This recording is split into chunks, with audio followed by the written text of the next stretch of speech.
Hola gente de Génesis Mag, estamos muy emocionados de presentar esta entrevista que estuvimos buscando mucho tiempo y al fin se nos logró. Estamos con Aaron Frazer, directo de Aaron Frazer y de Durand Jones The Indications.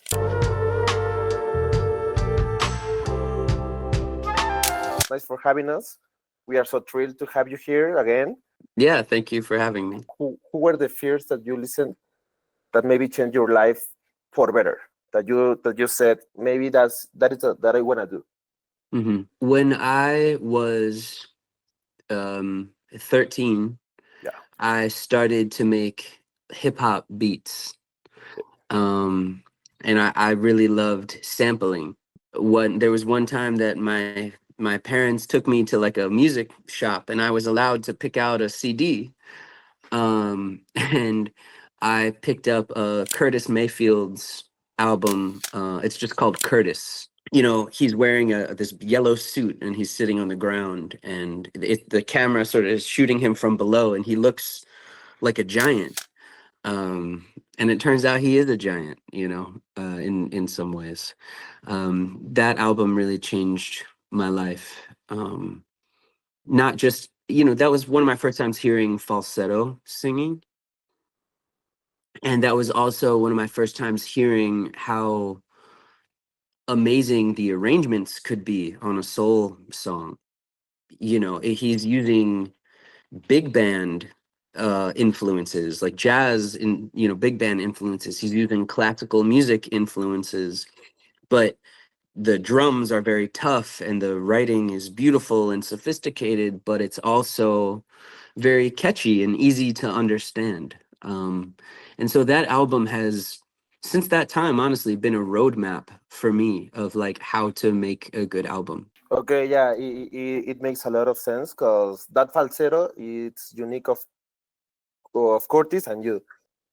Who are your local soul or and R&B heroes that you look up to or that you take inspired of besides Curtis? Mm-hmm.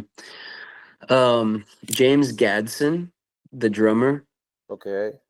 is one of my favorites. If you listen to his drumming, you'll hear a lot of how I drum. Mm-hmm. The Brothers of Soul from Detroit are really cool because they self-produced, which at that time in the 60s and 70s was very rare, to have a band that also produced their own albums. And so, especially early on, me and my bandmate Blake in the Indications, you know, we talked a lot about how much they were inspiring. Smokey Robinson, of course, is, you know, that's my hero. I love the way he writes. I think it just makes so much sense to my brain. You know, he writes pop songs, but his approach to how he sings these melodies is so unique.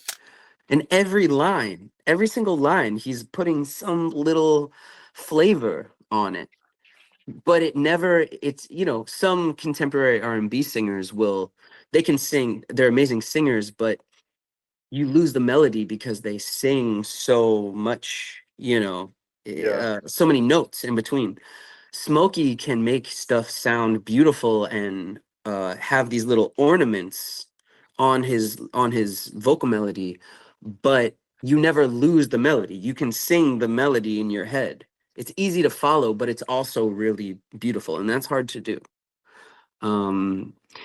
The list goes on and on. Ralphie Pagan is somebody I come back to a lot. His fusion of Latin sounds and soul sounds is really unique. Yeah, I fell in love with boleros a few years ago, like several years ago. Trio Los Panchos, Los Tres Haces are like amazing. And Ralphie Pagan, I think, takes some of the influence from some of the traditional bolero trios and fuses it with soul sound, which I think is really cool. Yeah. It's really amazing how the work lies because I think boleros is something very Latin or Mexican even. Do you think you have a responsibility or kind of the music and the legacy that you are getting by your own Do I think I have a responsibility to what? to preserve that kind of legacy that you have been following? Maybe in some years, a kid gonna look up to you.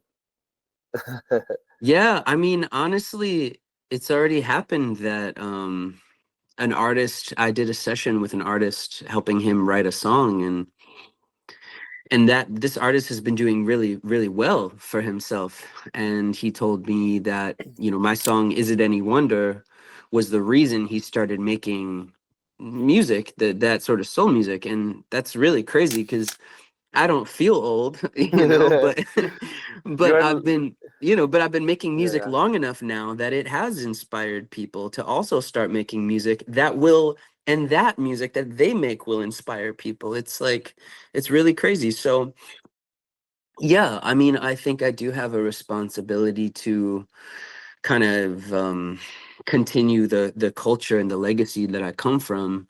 But also, I think part of the culture of soul music is to change with time. Yeah. You know, Smokey Robinson in 1968 sounded different than Smokey Robinson in 1972 and 1975 and 1978 and 1985 and 1995. Um, so it's definitely, you know, I like to continue to push and change because that's what my heroes do. Once that you get into Rand, how do you manage to not compete and to manage all the ideas? And I consider myself that Durand Jones and Indications made a revival to soul music. How do you manage with all the talents that they don't collide, that they Yeah. can work together? Yeah. I think it would be a problem for other people, you know, because it can be difficult. A lot of it is about working on your own ego. A lot of it is about trusting your bandmates. And that's, you know, we've worked a lot on that over the years about trusting each other and sort of knowing that at the end of the day, it has to be about what makes the best song, not what makes you look the best. And that's a big difference. You know, there are some songs that I might, you know, I wrote a song called Morning in America, and I'm really proud. I'm really proud of that writing. But I knew that I wasn't the right voice. I knew that Durand could do it better, you know? I mean, I also think that when you have the room to work on your own projects, it's also easier to work as a group. And so, you know, that's why we all have our own solo projects as well, because not every idea is right for the band, but also just because something's not right for the band doesn't mean it's not a good idea. So it just is not right for that particular context. And so for me, if I have a song and I'm like, hey, this might be cool, but they're not feeling it, it's like, all right, that's cool. Like I'll use it for something else. And same with Durand's ideas or Blake's ideas. It's really nice that you can get over it and evolve yourself. Yeah. So with this evolution in your bands and everything that has happened in the years, how do you decide to go solo? And how introducing Burns is Yeah. I mean, you know, in 2017, I had put out a song under the name The Flying Stars of Brooklyn called My God Has a Telephone. And people really liked that, which I thought was cool. But I was so busy with the indications that I just thought, all right, every couple of years I'll put out a solo song and that'll be it. But Dan Auerbach from the Black Keys heard my music, and he's the one who reached out to me directly and was like, hey, I think you should make time to make a solo record, and I would like to produce it for you. And even then, even though I was a big fan of Dan Auerbach, I was like, well, I don't want to mess up what's going on with the indications. But Blake and Duran, you know, my bandmates, encouraged me. They said, you have to do it. You have to make time. This is really cool. You have to do it. And so I really I give them a lot of credit. I'm very thankful to them because they totally could have said, yeah, that's cool, but you're doing this. You can't do both. Like, but they really encouraged me to make the time that I probably would not have made for myself otherwise. Yeah, yeah, because I think that introducing it's a name, it's a concept, but it really came with huge confidence. So Yeah. how do you manage to do your first record with him? Because I think Yeah. he's such an idol for you as for me and Yeah. for everything. Yeah, it's a good question. I mean, I think that Dan has such a specific sound as a producer. Like a lot of you can hear a record and be like, "Oh, that sounds like Dan Auerbach did it." And so, first of all, I'm glad I did that record with him after doing two records with the band. Because done if I hadn't done that and I just jumped right into working with Dan, um I wouldn't have sounded like myself. I would have just sounded like a Dan Auerbach record.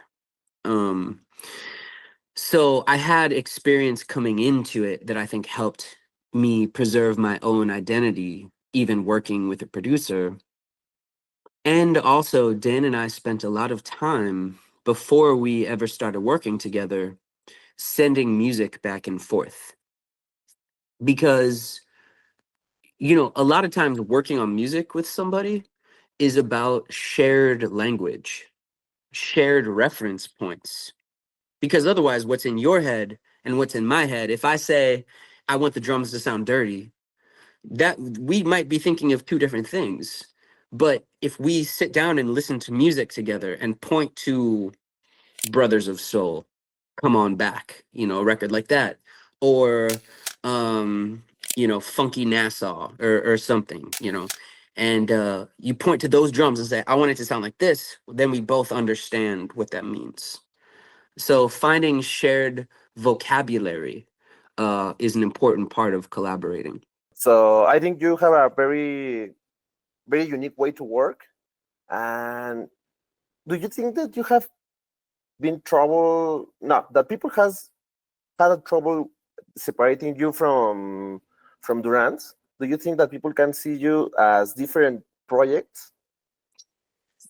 Um, sometimes, sometimes. I mean, I think that sometimes people will say, "Oh, hey, it's Durand Jones," you know.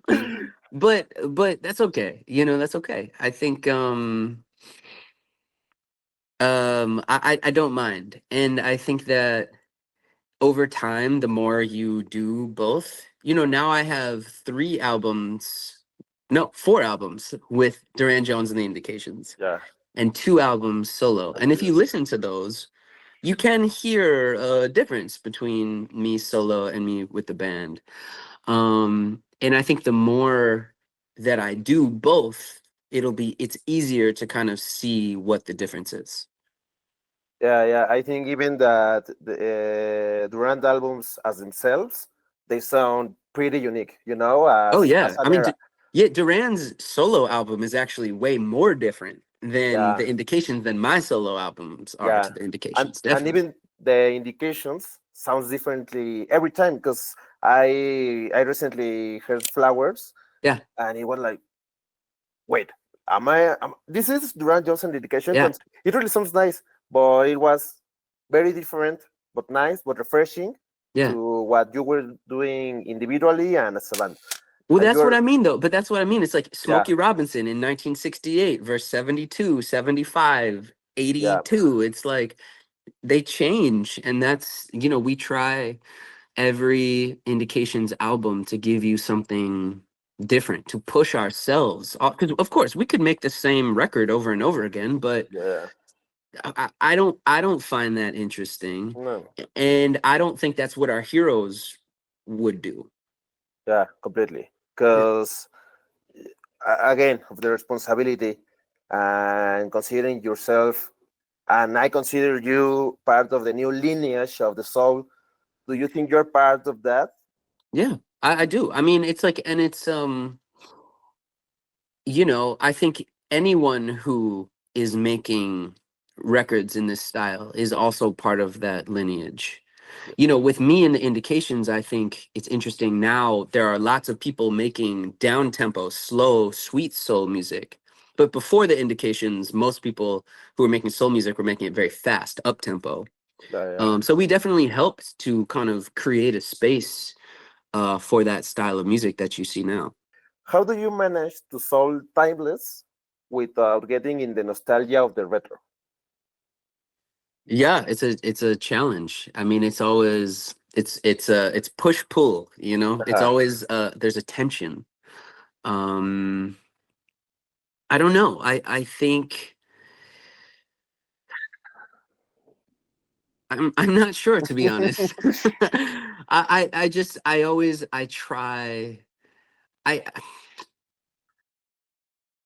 I don't know actually. I think it's just naturally, you know, in English there's a saying, you are what you eat, Yeah, you know? And I think naturally the older generations were listening to doo-wop and rhythm and blues, and then they made soul music.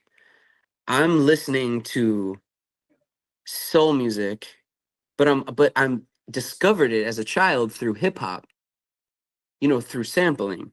yeah, And I think for this generation, when you when hip hop is in your sensibilities, it's like it's part of your DNA. So naturally, when you go to make soul music, I think you wind up with something that is sounds a little more contemporary. Unless you intentionally don't do that. But then you get into the world of nostalgia, which is okay too. I mean, which is great. But I like to be able to do both.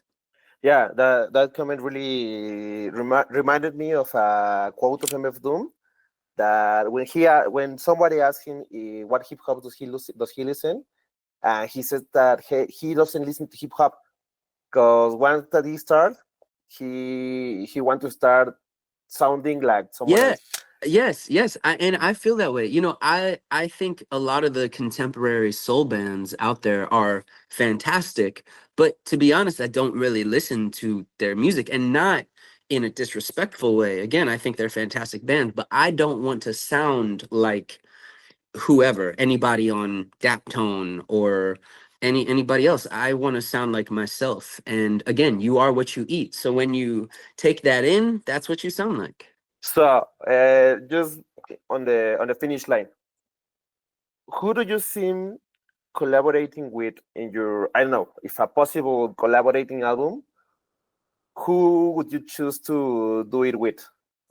Um Natalia Lafourcade. La Um Fourcade? Yeah. yeah. I think she's really cool, and I like how she incorporates some of those classic, you know, she incorporates the trio sound a good amount. Um she's really cool. She would be somebody that would be fun to work with. Um I also think it would be fun to work with another producer like Inflow. I really like Salt, the band Yeah. Salt. I think Inflow does really a great job with them. Or a sort of classic producer like a Danger Mouse Oof, that would be nice. would be cool. So Keep yeah, those I two. mean, I have so much music I'm working on. So I'm excited. I'd like you to say, I don't know, to recommend or public something that you are reading, watching, eating, a podcast, I don't know, whatever you want, and maybe 5 albums that you love. Watch something I just watched was Dune 2. Okay. Dune 1 was okay, but I'm glad actually that I watched Dune 2 because I thought it was more interesting than Yeah. Dune 1.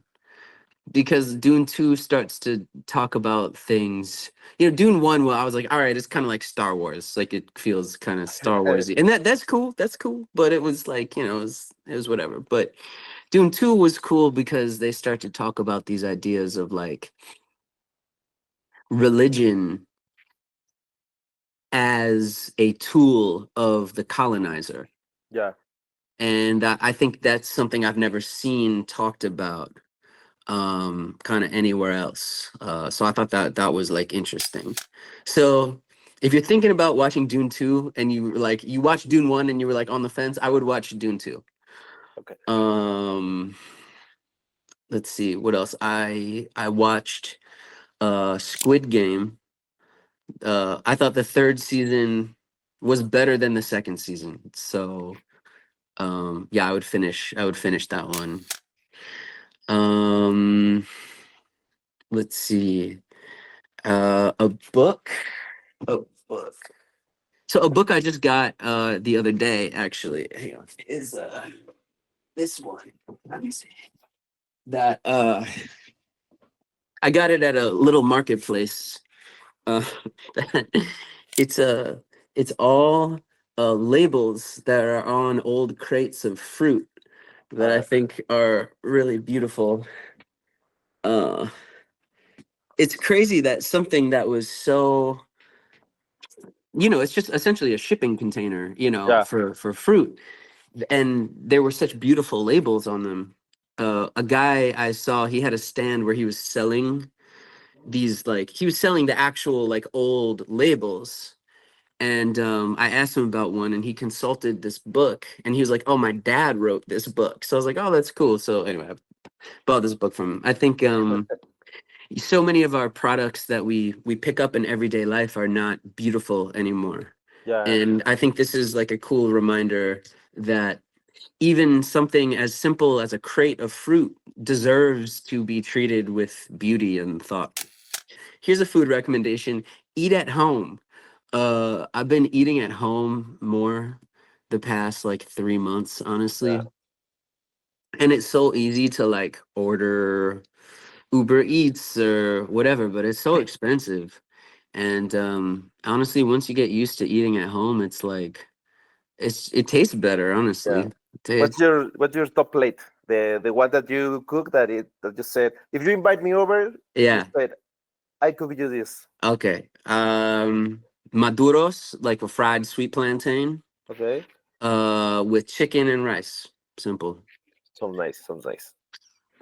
I really like the album uh Voyeur Dyer, Earl Sweatshirt and The And I'll, Alchemist. yeah, I got it on vinyl recently. So good. Anything that The Alchemist touches is always so good. Um let's see, whole albums. Okay, I'll give you one, even though this is cheating because I played on it, but I honestly, the keyboard player in the Indications, his name is Steve Okonski. And he and I and Mike Montgomery, who also plays bass with the Indications in the studio, we have a jazz trio, and under the name Okonski. And the album is called Entrance Music. And I put it on in the background all the time. It's like it's the only album I've ever played on that I can listen to in the background. Okay. So I really love that one. I'm gonna check it. I'm gonna check it. Yeah, I think you might like it. It's like, it's jazz, but I'm drumming and I'm not a jazz drummer, so it doesn't really sound like jazz. Yeah. You know what? I've been listening to a lot of Mayhem Loren. Yeah, nice. I really like his album. It is called Black Vladimir. Okay. That one is like, if you like just like grimy East Coast classic nasty rap, like Yeah. that's like that'll be like seeing an old friend. It's very nostalgic. I really love him on Action Bronson's work, and when he appears on Fuck That's Delicious, he's Hmm. really Hmm. funny. He's really funny. I mean, I'll say Kadia Bonet. She has an album called The Visitor. Kaja Bonet is a brilliant, brilliant artist and arranger, and does not get the credit, I think, oftentimes that she deserves. Okay. Um, I feel like when I talk to other artists, they know who she is, and they're like, "Oh my God, Kaja Bonet." But a lot of times, the general public doesn't know as much as they should. So yeah. Yeah, definitely. I wanna listen to her. Yeah, cool. So I think we are over. Yeah, thank you very much for taking the time. Appreciate Yeah, it. thank you so much for giving us some time. I wish you come soon, and if not to playing, at least to visiting, and maybe we can hang out. Yeah, I So hope so too. I hope so too. Yeah, I love Ciudad de Mexico, and it's a very special place and beautiful culture. And yeah, I hope to be down there soon. yeah, thank you for having us, and maybe this is goodbye. All right, cool. Thanks, man. So thank you. Thanks.